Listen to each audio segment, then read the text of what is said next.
ನಗರ ಸಹಕಾರಿ ಬ್ಯಾಂಕ್ಗಳಿಂದ ಸಾಲ ಪಡೆಯುವುದು ಮುಂದಿನ ದಿನಗಳಲ್ಲಿ ಇನ್ನಷ್ಟು ಸುಲಭವಾಗುವ ಸಾಧ್ಯತೆ ಇದೆ. ಭಾರತೀಯ ರಿಸರ್ವ್ ಬ್ಯಾಂಕ್ ಇತ್ತೀಚೆಗೆ ಹೊರಡಿಸಿರುವ ಹೊಸ ಕರಡು ನಿಯಮಗಳು ನಗರ ಸಹಕಾರಿ ಬ್ಯಾಂಕ್ಗಳಿಗೆ ಹೆಚ್ಚಿನ ಸ್ವಾತಂತ್ರ್ಯವನ್ನ ನೀಡುವತ್ತ ಪ್ರಮುಖ ಹೆಜ್ಜೆಯಾಗಿ ಪರಿಗಣಿಸಲಾಗುತ್ತಿದೆ.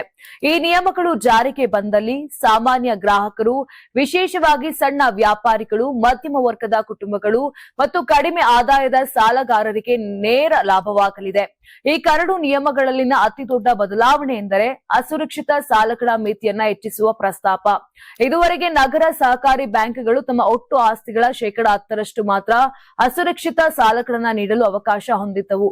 ಆದರೆ ಹೊಸ ಕರಡು ನಿಯಮಗಳ ಪ್ರಕಾರ ಈ ಮಿತಿಯನ್ನು 20% ಹೆಚ್ಚಿಸಲು ಆರ್ಬಿಐ ಉದ್ದೇಶಿಸಿದೆ. ಇದರರ್ಥ ನಗರ ಸಹಕಾರಿ ಬ್ಯಾಂಕ್ಗಳು ಈಗ ಮೊದಲಿಗಿಂತ 2 ಪಟ್ಟು ಹೆಚ್ಚು ಅಸುರಕ್ಷಿತ ಸಾಲಗಳನ್ನ ನೀಡಲು ಸಾಧ್ಯವಾಗುತ್ತದೆ. ಆದರೆ ಈ ಸಡಿಲಿಕೆಗೆ ಕೆಲವು ನಿಯಂತ್ರಣಗಳನ್ನು ಆರ್ಬಿಐ ವಿಧಿಸಿದೆ.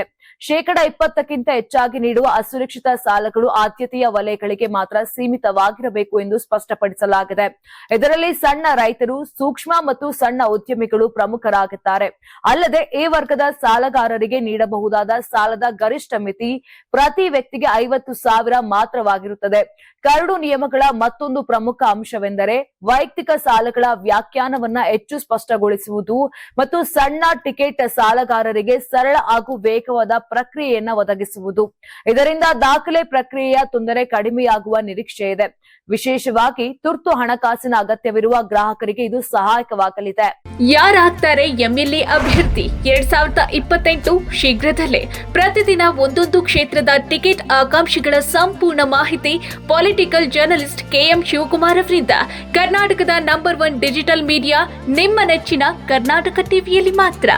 ನೀವು ಸಣ್ಣ ಆಗ್ಬೇಕಲ್ವಾ? ಅದು ಒಂದು ಉತ್ತಮ ಆಹಾರದಿಂದ ಸಣ್ಣ ಆಗ್ಬೇಕಲ್ವಾ? ಪ್ರತಿದಿನ ನಮ್ಮ ಜೀನಿ ಸ್ಲಿಮ್ ನ ಯೂಸ್ ಮಾಡಿ ಯಾವುದೇ ಸೈಡ್ ಎಫೆಕ್ಟ್ ಇಲ್ದಂಗೆ ನೀವು ಸಣ್ಣ ಆಗ್ತೀರಾ.